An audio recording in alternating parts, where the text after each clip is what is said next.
Committee prepares to present a kind of closing argument before the midterms. Incendiary new evidence is coming to light. It involves the former president. This morning, new reporting on the Trump documents case. According to the Washington Post, a former Trump employee told the FBI that person was ordered to move documents at Mar-a-Lago after a subpoena. The Justice Department issued that subpoena in May for classified documents in Trump's possession. Good morning and thank you for joining us. I'm Mitch Carr at our Chicago world headquarters for NewsNation, and this is Early Morning.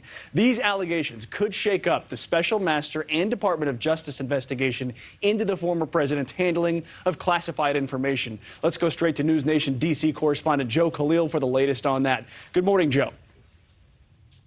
Yeah, good morning, Mitch. You know, we reported on this a lot. So here's why this bit of information could be another bombshell in the Mar-a-Lago documents case. It's because according to what is being reported, if this is true, it paints a picture of the former president intentionally blocking the work of federal agents who are trying to get these documents back.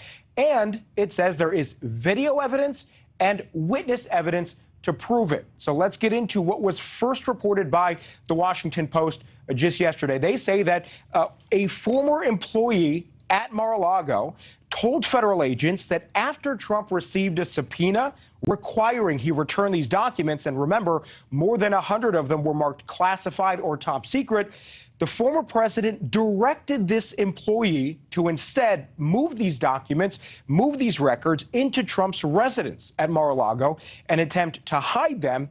And this employee's story is backed up by security camera footage showing them moving these records, footage which the FBI now has in its possession from Mar-a-Lago. Now, again, according to the reporting, this employee was interviewed by the Justice Department and first denied moving these records at the direction of the former president. But then after agents gathered more evidence, presumably from the video security footage, they re-interviewed this person. And the second time, their story changed dramatically, according to the Washington Post.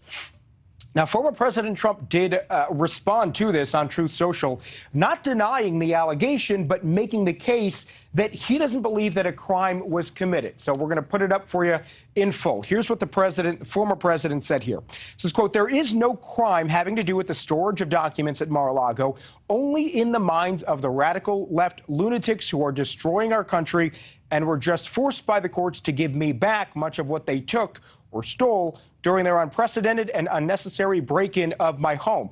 The Clinton Socks case," referring to another case, which is law, says it all belongs to the president. No crime. And the Presidential Records Act is simple: negotiate and no crime.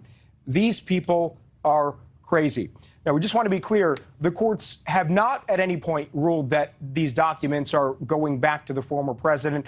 The special master is still looking over some of those documents. But again, just want to clarify there, nothing has been returned to former President Trump in this case yet, Mitch. So far, we did reach out to the FBI and the Department of Justice asking for comment on this case, on this story and this development.